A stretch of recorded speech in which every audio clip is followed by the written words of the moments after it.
క్షేమకరంగా ఉంటే సరిపోదు.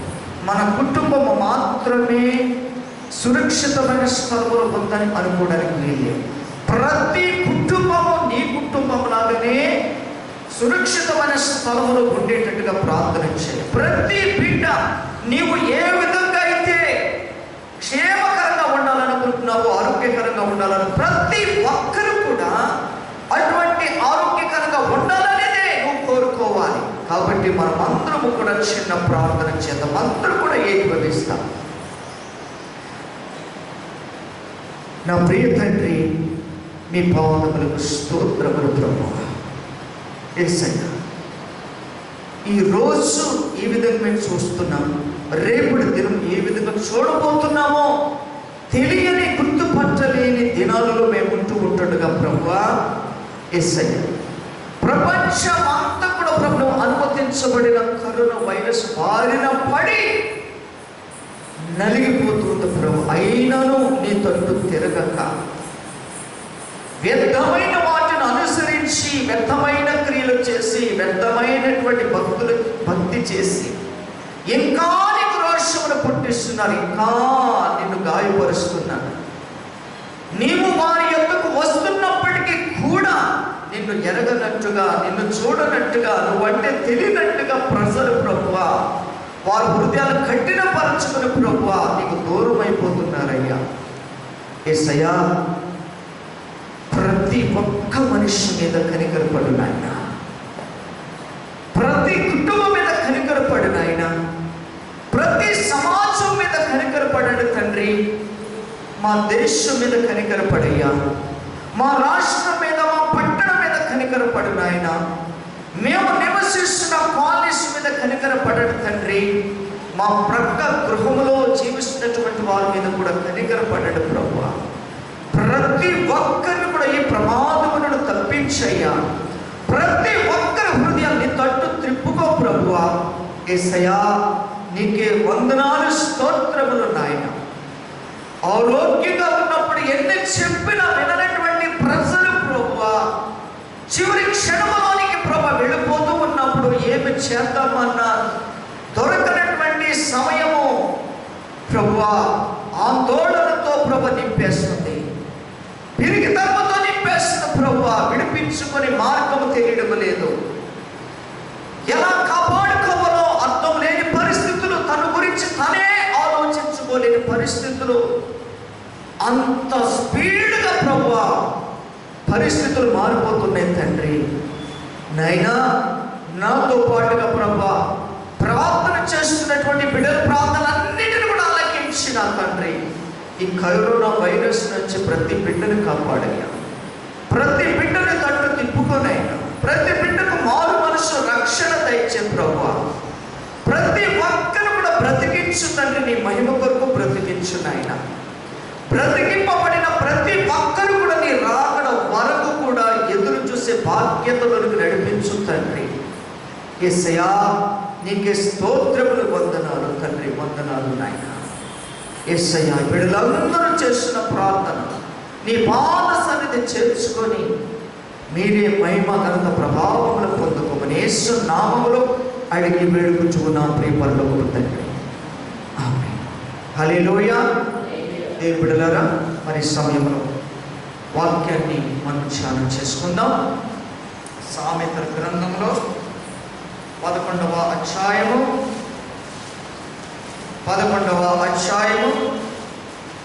3వ వచనంలో, 11వ అధ్యాయము సామెతలు 11వ అధ్యాయము 3వ వచనములో ఈ విధంగా వ్రాయబడినటువంటి మాటను అందరూ కూడా మీ పరిశుద్ధ గ్రంథంలో మీరు కూడా గ్రహించవలసిందిగా ప్రభు పేరున మనవి చేస్తున్నాను. యథార్థవంతుల యథార్థత వారికి త్రోవ చూపించును, ద్రోహుల మూర్ఖ స్వభావము ఏం చేస్తుందట?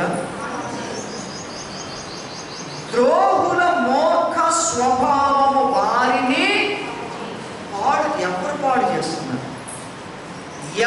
ఎవరు పాడు చేస్తున్నారు? ఎవరు దేవుడు నేను కనుక ద్రోహంతో లేక మూర్ఖ స్వభావంతో నేనుంటే నేనేమవుతున్నాను? నన్ను నేను పాడు చేసుకుంటే ఎవ్వరు కారణం కాదు, నాకు నేనే కారణం, మీకు మీరే కారణం. ఎవరికి ఎవరు సంజాయిషి కాదు, ఎవరికి ఎవరు సమాధానం కాదు, ఎవరికి ఎవరు జవాబు చెప్పుకోవాల్సిన అవసరం లేదు. నాకు నేనే జవాబు చెప్పుకోవాలి, నాకు నేను జవాబు చెప్పుకోవాలి. దేవుడు ఇందులో పాజిటివ్ ఉంది, నెగిటివ్ కూడా ఉంది. ఇందులో పాజిటివ్ ఉంది, నెగిటివ్ కూడా ఉంది దేవుని బిడ్డలారా. కాబట్టి ఇక్కడ ముందుగా దేవుడు ఏ మాట చెప్తున్నాడు? యథార్థవంతుల యథార్థత వారికి త్రోవ చూపిస్తుందట. ఆయన త్రోవల యందు నడుచు వారందరూ కూడా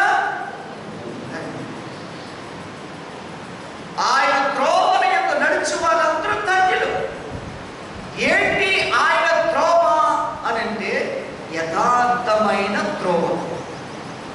యథార్థవంతుల ఎడల యథార్థత వారికి త్రోవ చూపించడం అంటే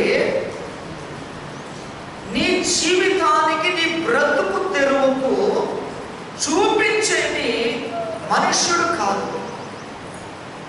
చాలా మనం ఏమనుకుంటామంటే మనుషుల మీద మనము నెట్టేసుకుంటాం, నెపాలు చెప్తుంటాం, సాకులు చెప్తుంటాం. మనము ఎవరి మీద కూడా సాకులు చెప్పడానికి కాదు, నెపాలు చెప్పడానికి కాదు, కారణాలు చూపించడానికి కాదు. నా యథార్థత నాకు ఏం చూపిస్తుందట? త్రోవ చూపిస్తుంది. అదే నీ మార్గం, అదే నీ జీవిత విధానం, అదే నీకు బ్రతుకు తెరువు. నిన్ను నడిపించేది యథార్థత. ఇది దేవుడు చెబుతున్నటువంటి మాట. దేవుడు నడిపిస్తున్నటువంటి యథార్థమైన త్రోవ. ఆ యథార్థమైన త్రోవ ఎవరు నడిపించగలుగుతారంటే యథార్థవంతుడు మాత్రమే నడిపిస్తాడు. మన దేవుడు ఎవరు? యథార్థవంతుడు. కాబట్టి ఆయన త్రోవ చూపిస్తున్నాడు యథార్థంగా జీవించడానికి. త్రోవ చూపిస్తున్నాడు. ఆయన చూపించిన త్రోవలో కనుక నువ్వు నిలిచి ఉంటే దేవుని బిడ్డలారా, ఇక ఎవరిని గురించి మనం మాట్లాడుకోవాల్సిన అవసరం అస్సలు ఉండదు. ఎవరి గురించి కూడా మనం సాకులు చెప్పుకోవాల్సిన అవసరం మనకు రాదు. దేవుడు నీవు దేవుడు అంతే.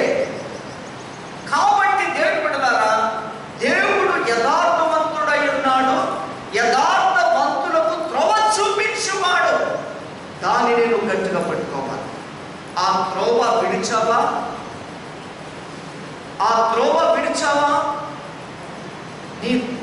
నీ త్రోవ తారుమారైపోతుంది.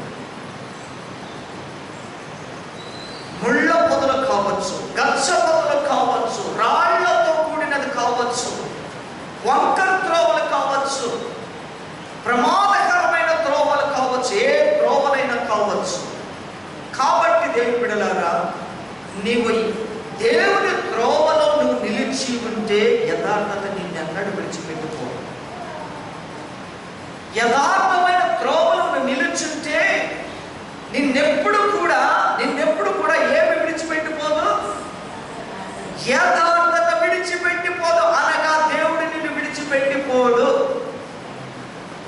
దేవుడు నిన్ను ఎన్నడూ విడిచిపెట్టడు. అనుకుంటూ ఉంటారు, తమకు ఇష్టమైన త్రోవలోకి తొలగిపోయినటువంటి వారు అనుకుంటారు ఏంటంటే, నేను ఖచ్చితంగా మంచు త్రోవలోనే నాకు త్రోవలోనే, నేను సుఖపడే త్రోవలోనే, నేను సంతోషపడే త్రోవలోనే, నేను సంపాదించుకునే త్రోవలోనే నేను ఉన్నానని అనుకుంటాను. అది కాస్త తారుమారైనప్పుడు, దేవుని బిడ్డలారా అనిపిస్తుంది అంతా కూడా ఆలోచన చేయడానికి కూడా అందనటువంటి పరిస్థితులు సంభవించినప్పుడు ప్రభుత్వం నేను ఎక్కడ విడిచిపెట్టాను అని ఆలోచన చేసుకుంటే, వెనక తిరిగి చూసుకుంటే మనకేమీ కనపడదు దేవుని బిడ్డలారా. అందుకనే చెప్తున్నాడు, యథార్థవంతుల యథార్థత వారికి త్రోవ చూపిస్తాడు. దేవుడే చూపిస్తాడు.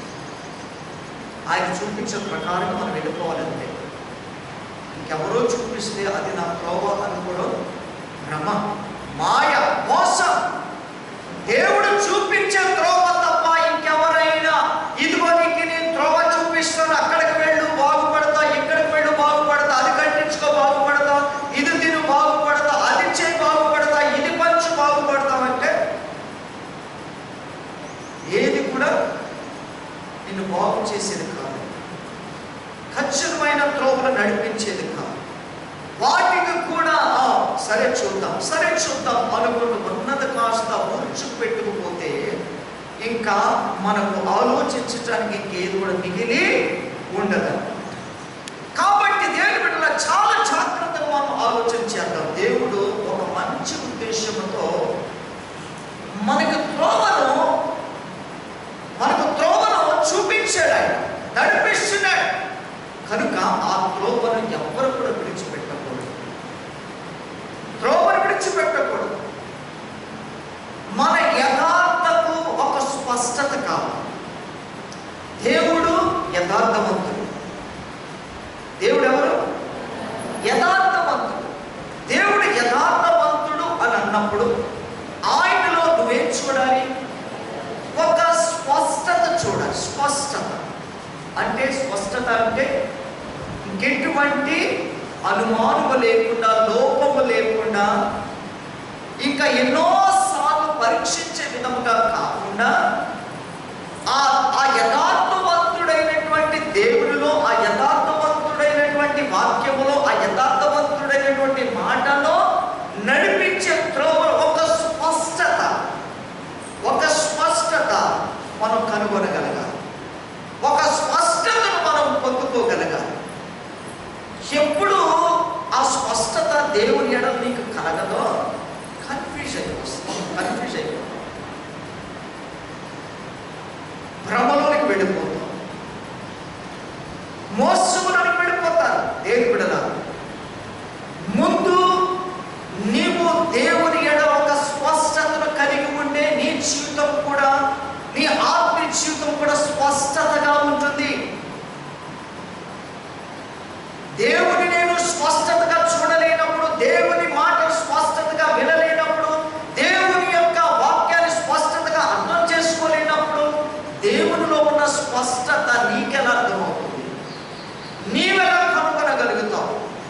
నీ జీవితము ఒక స్పష్టత, ఒక క్లారిటీ, ఏ మాత్రము కూడా కన్ఫ్యూజన్ లేని, ఏ మాత్రము కూడా దేవుని బిడ్డలారా అర్థము కాని పరిస్థితుల్లో నీ ఆత్మీయ జీవితం ఉండకూడదు అని అనుకుంటే కనుక నీవు అనుసరిస్తున్నటువంటి దేవుని యొక్క యథార్థతలో నువ్వు స్పష్టత కలిగి ఉండాలని దేవుడు ఇక్కడ మాట్లాడుతూ ఉన్నాడు. ఒక స్పష్టతను దేవునిలో చూడాలి. అది తప్పుదది. ఆయన చూస్తే తప్ప నీ జీవితానికి ఒక క్లారిటీ అనేది రాదు. నీ ఆత్మీయ జీవితాన్ని, విశ్వాస జీవితానికి ఒక ఖచ్చితమైనటువంటి ప్లాన్స్, ఒక ఖచ్చితమైన ఉద్దేశాలు నీకు కనపడవు. ఆయనలో స్పష్టతను చూడగలిగినప్పుడు దేవుని బిడ్డలారా ఆయనలో ఉన్న ప్రతి ఒక్కటి కూడా నిన్ను స్పష్టతలోకి నడిపించడానికి నీకు సహకరిస్తుంది, సహాయం చేస్తుంది.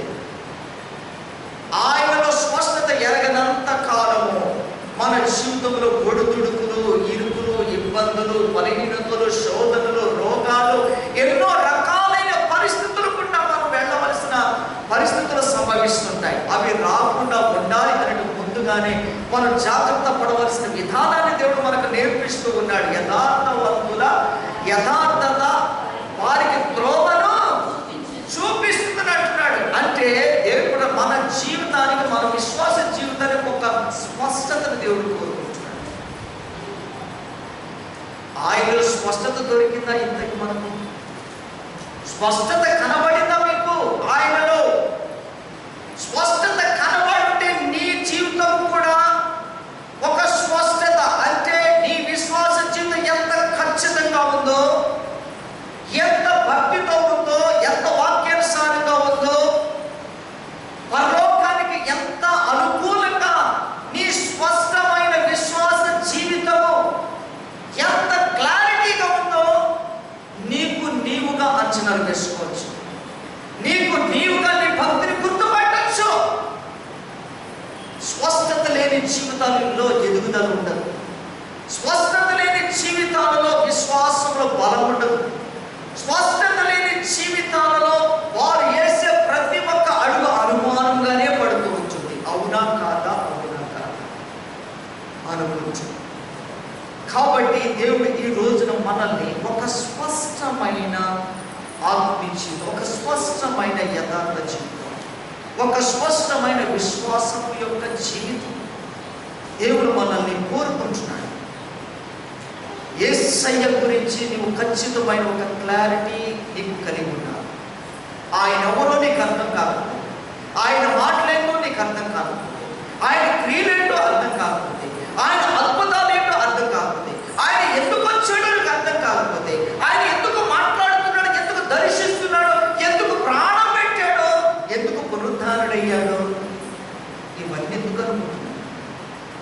ఇవన్నీ ఎందుకు అనుకుంటున్నాడు? మన జీవితానికి ఒక క్లారిఫికేషన్, మన విశ్వాస జీవితానికి, మన భక్తికి ఒక క్లారిఫికేషన్, ఒక స్పష్టతను దేవుడు ప్రతి దానిలో మనకు కనబరుస్తూనే ఉన్నాడు. గమనించారా? కనుగొనగలిగారా? అర్థం చేసుకున్నారా? దేవుని బిడ్డలారా, ఇవేమి మన జీవితంలో లేకపోతే ఆయన ఎవరో నీకు అర్థం కాలేదు. ఆయన ఎవరో, ఎందుకు వచ్చాడో, యేసు ప్రభువుని నమ్మావేమో, ఆయన దేవుడిని నమ్మావేమో, మంచిదే. నమ్మి ఊరుకున్నావా? నమ్మి అలాగే ఉండిపోతున్నావా? నమ్మినటువంటి నీకు ఆయన నీ కొరకు, నా కొరకు ఏం చేశాడు? ఏం చేశాడు? ఏం భరించాడు? ఏం మాట్లాడాడు? ఏ కార్యాలు చేశాడు? ఏ విధమైనటువంటి సిద్ధపాటు, నడిపింపు మనకిచ్చాడు? అన్ని ప్రతి ఒక్కటి కూడా నీ జీవితంలో ఒక స్పష్టమైన ఆత్మీయ జీవితం చేకూర్చబడాలి అని అంటే యేసయ్యలో చూసుకోవాల్సిందే. నిన్ను నువ్వు ఎలా ఉన్నావో, నిన్ను నువ్వు ఎలా ఉన్నావో చూసుకోవాలంటే నీకు ఒక అర్థం కావాలి. ఒక అర్థం కావాలి. ఎక్కడ పోతుంది, ఎక్కడ మనసు ఉంది, ఎక్కడ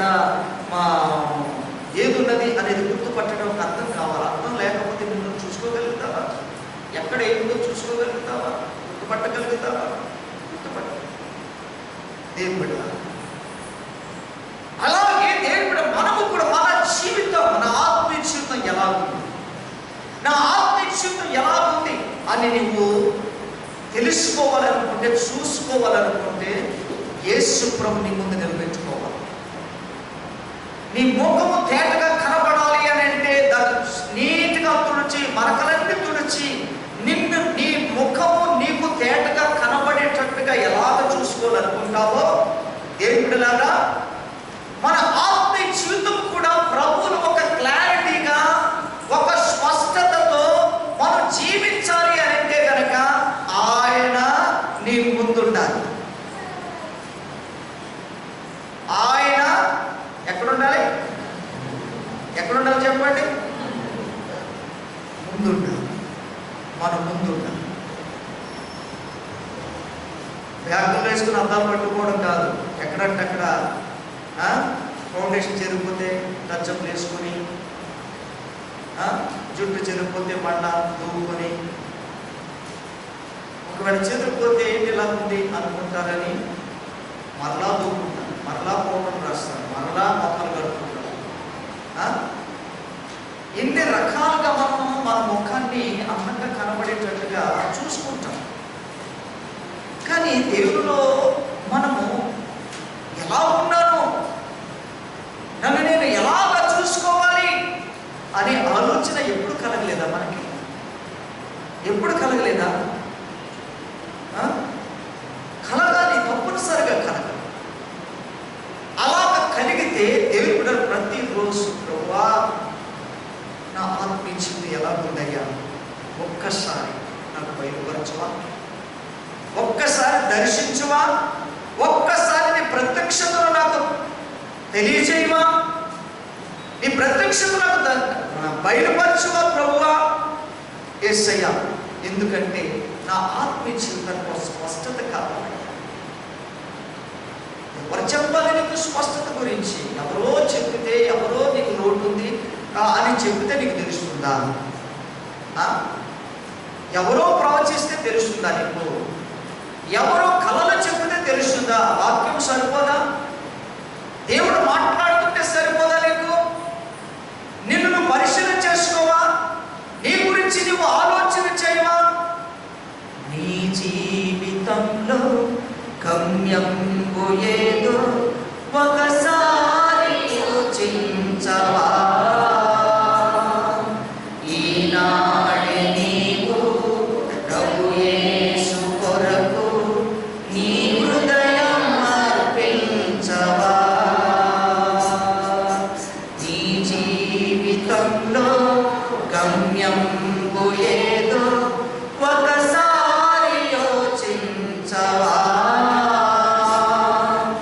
ఈనాడే నీవు ప్రభు యేసు కొరకు నా హృదయం అర్పించవా? నీ హృదయం అర్పించవా? ఆమేన్, హల్లెలూయా. ఏం చేస్తాము ఇప్పుడు? స్పష్టత కనబడలేదు అనుకోండి, అప్పుడు ఏం చేయాలి? ఏం చేయాలి? ప్రభులు వెతుక్కోవాలా వద్దా? కడుక్కోవాలా వద్దా? తుడుచుకోవాలా వద్దా? చెప్పండి. తుడుచుకోవాల్సి వస్తే తుడుచుకోవాలి, కడుక్కోవాల్సి వస్తే కడుక్కోవాలి, సరిదిద్దుకోవాల్సి వస్తే సరిదిద్దుకోవాలి, లోపడవలసి వస్తే లోపడాలి, క్షమించవలసి వస్తే క్షమించాలి, క్షమించబడవలసి వస్తే క్షమించబడాలి, ప్రేమించాల్సి వస్తే ప్రేమించాలి, ప్రేమించబడాలి. ఇవన్నీ యేసులో కనబడలేదా? ఇవన్నీ యేసులో ఎక్కడో కనబడలేదా? స్పష్టత కనబడలేదా ఆయనలో నీకు? స్పష్టత కనబడకపోతేనే ప్రమాదాలు, నేరస్థాపన, మరి తక్కువగా అంచనాలు వేయటం, బలహీనంగా మాట్లాడడం, తృణీకరించటం, ఎన్నో రకాలైన పరిస్థితులు మనకు వస్తాయి. నిజంగా అవి రాకుండా ఉండాలి అని అంటే నా ఆత్మీయ జీవితం, నా ప్రభులో నేను స్పష్టత కలిగి ఉండాలి, స్పష్టత ఎరిగి ఉండాలి. అప్పుడు నేను ఎవరి మీద నేస్తాపరిచి, ఎవరి మీద పోరాడించి, ఎవరిని తప్పు పట్టను, ఎవరిని హేళన చేయను, ఎవరిని కించపరచు. ప్రస్తుతం వారి బలహీనతలు అలాగున్నాయో, వారి అవసరతలు అలాగున్నాయో, వారి శోధన అలాగున్నాయో, ఏం చేస్తావు? తప్పు పడతావా? శోధిస్తావా? కించపరుస్తావా? హేళన చేస్తావా? వారి వరకు ప్రార్థన చేయవా? వారిని ఆదరించవా? వారిని ధైర్యపరచవా? వారిని బలపరచవా? యేసయ్య అవన్నీ చేశాడు కదా. తప్పులు ఎంచలేదు కదా, పాపములు ఎంచలేదు కదా, రోగం వచ్చినందుకు పో అని తృణీకరించలేదు కదా, అవిశ్వాసం వచ్చిన పాపము చేత పట్టబడి ఆయన దత్తత తీసుకుని వచ్చిన, ఎన్నో రకాలైన పరిస్థితులతో పడిపోతున్నా, తృణీకరించబడుతున్నా, వెలివేయబడుతున్నా, యేసయ్య దగ్గరకు వచ్చినప్పుడు ఎవరినైనా వదిలిపెట్టాడా? ఎవరైనా తృణీకరించాడా? ఆయనలో లేనటువంటి లక్షణాలు మనలో ఎందుకు? మనం ఎందుకు ప్రవర్తించాలి? ఆయన మన క్లారిటీ చూస్తున్నప్పుడు మన జీవితానికి ఎందుకు క్లారిటీ ఉండకూడదు? ఉంటే ప్రభు మనసు నీలో ఉన్నట్టే, ప్రభు ప్రేమ నీలో ఉన్నట్టే. దేవుని బిడ్డలారా, మనకేం కావాలి? ఏం కావాలని దేవుడు చెప్తున్నాడు ఈరోజు. నీ ఆత్మీయ జీవితానికి ఒక స్పష్టత కావాలి. అది నీలో ఉందా? ఎప్పుడు వస్తుంది? ఎన్నడు వస్తుంది? ఎన్ని సంవత్సరాల తర్వాత వస్తుంది? ఏ అవసరతలు తీరిన తర్వాత వస్తుంది? ఏమి సంపాదించుకున్న తర్వాత వస్తుంది? నువ్వు ఉండవేమో, నీ పరిస్థితులు ఇప్పుడు ఉన్నట్టు ఉండవేమో. ఎప్పుడో అని అనుకుంటే కనుక మోసగించబడతావు. ఇప్పుడే అనే సమయం ఉండగా ఒక్కసారి నువ్వు యోచించుకుంటే ప్రభుని ఎంత స్పష్టతగా తెలుసుకుంటున్నావో, ఎంత స్పష్టతగా మాట్లాడుతున్నావో, ఎంత స్పష్టతగా కలుసుకుంటున్నావో, ఎంత స్పష్టతగా నడుస్తున్నావో, నువ్వు కూడా అంత ఖచ్చితంగా ఉంటావు.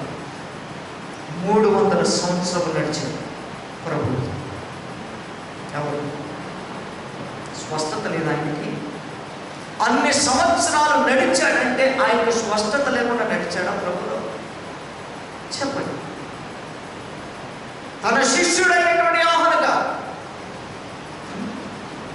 యేసయ్య తన తల్లిని అప్పగించేటప్పుడు యోహానులో స్పష్టత చూడకపోతే తన తల్లిని అప్పగించేవాడా? యోహానులో స్పష్టత చూడలేదా? ఒకవేళ యోహాను గారు యేసయ్యలో స్పష్టత చూడకపోతే తన తల్లి బాధ్యతలు భరించేవాడా? యేసయ్యలో స్పష్టత చూసి. కాబట్టి ఎవరికి అప్పగించిన బాధ్యతలను యేసయ్య ఎవరికి అప్పచెప్పాడు? యేసయ్యకి అప్పచెప్పాడు. వారిద్దరిలో క్లారిటీ ఉంది. యోహాను గారికి యేసయ్యకు క్లారిటీ ఉంది, స్పష్టత. హానోకుకు యేసయ్యకు క్లారిటీ ఉంది. కానీ మన జీవితానికి ఎప్పుడు వస్తుంది? మన జీవితానికి ఎప్పుడు వస్తుంది? రాకపోతే కష్టం. పరిశుద్ధాత్మ చెప్తున్నాడు, నిన్ను నువ్వు పరిశీలన చేసుకో. నిన్ను నువ్వు ఒక క్లారిటీకి తెచ్చుకుని ఆత్మీయ జీవితాన్ని ఎవరితోనూ పోల్చుకోవడం. ప్రభుని అడిగి ప్రభుతోనే పోల్చు. ఆయన నీకు స్పష్టతనిస్తాడు. ఆయనే యథార్థవంతుడు. యథార్థవంతుడు త్రోవ చూపువాడు. ఎవరు చూపలేదు. మధ్యలో వదిలిపెడతారు. చివరి వరకు ఎవరో రాదు. కడ వరకు ఎవరో తోడుగా ఉంటారు. ఇవి కడవరి దినాలు. అంత్య దినాలు. కాబట్టి అంత్య దినములలో నా ఆత్మను సకల జనముల మీద నేను కుమ్మరిస్తాను. ప్రజలందరి పైన కుమ్మరిస్తాను అన్నాడు. అంత వాగ్దానం దేవుడు మనకి ఇచ్చి ఉంటే మనం నిర్లక్ష్యం పెట్టి ప్రస్తుతం నేను ఇలా సాగిపోతే చాలు, ఈ విశ్వాసం ఉంటే చాలు, ఈ భక్తి ఉంటే చాలు, ఇంకా అంతకంటే ఎందుకు అనుకుని ఉన్నదానితో సరిపెట్టుకుంటున్నాడు. ఇంకా తెలుసుకోవాల్సిన అవసరం లేదు అనుకుంటున్నాడు. ట్రైనింగ్ అయితే సరిపోతుంది అనుకుని అలాగే అంత భక్తిలో మిగిలిపోతున్నటువంటి సరిపోతుంది. జీవితకాలం అంతా ట్రైనింగ్ చేసినా ఏ వ్యక్తికి సరిపోదు. తన జీవితం గురించి ఒక స్పష్టతలోకి రావాలంటే ప్రతిరోజు కావాలి. మనకి ప్రతిరోజు ప్రభులో మనకు స్పష్టత కావాలి. స్పష్టత లేని వ్యక్తి దేవుని బిడ్డలారా వారు ఆత్మీయ జీవితంలో ఎదుటి వారు చూసినప్పుడు కొన్నిసార్లు ఏమనిపిస్తుంది? అబ్బా, ఏంటి వ్యక్తులు ఇలా మాట్లాడతారేంటి, ఇలా ప్రవర్తిస్తారేంటి, ఇలాంటి క్రియలు ఉంటాయేంటి, ఇటువంటి పద్ధతులు ఉంటాయేంటి క్రైస్తవులు అన్న తర్వాత? క్రైస్తవులే కదా, తోటి విశ్వాసులే కదా, ఎందుకు ఈ పరిస్థితులు అనే అనుమానాలు కలిగే ప్రశ్నలు మనకు కలగకూడదు. వారి మన మీద కూడా కలగకూడదు ఎదుటి వారికి. ప్రభు బిడ్డలమంటే క్రీస్తు రక్త సంబంధులు అంటే, పరలోక సంబంధులు అంటే ఒక క్లారిఫికేషన్, ఒక స్పష్టత ఉండాలి. స్పష్టత లేని విశ్వాస జీవితం వృధా, వ్యర్థమైన జీవితం. నీకు ఏది కూడా సహాయపడలేదు, నిన్ను కాపాడలేదు. ప్రభు ఉండొచ్చు, ప్రభుతో ఉంటున్నానని అనుకోవచ్చు.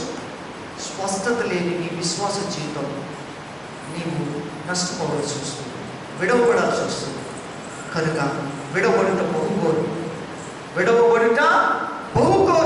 అటువంటి ఘోరమైన పరిస్థితులు రాకమునిపే నీ ఆత్మీయ జీవితంలో ఒక స్పష్టత తెచ్చుకో. స్పష్టమైనటువంటి విశ్వాస జీవితం, ఆత్మీయ జీవితం ప్రభుత్వం జీవించి వాక్యం దీవించుగా. ప్రార్థన చేసుకో.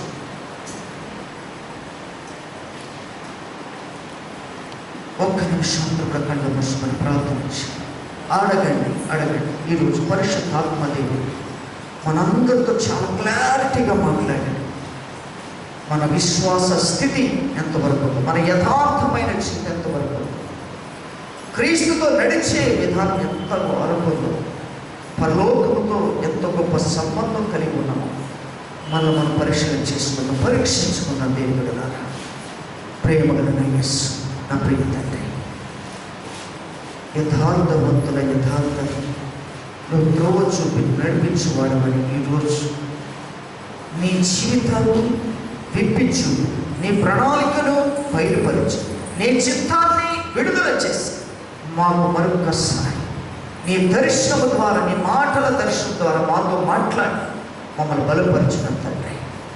మమ్మల్ని ఈ లోకం చూసినప్పుడు, లోకములో ఎవరు చూసినా ప్రభు, నేను నా యేసయ్య బిడ్డనని ఎరిగేటట్టుగా నా ప్రవర్తన, నా మనస్సు, నా తలంపు, నా క్రియలు, నా ఆలోచన అన్నీ కూడా నీలానే ఉండటకు సహాయమునిచ్చి ఎల్లప్పుడూ ప్రభు నా ముందు మీరే నిలిచి నడిపించండి.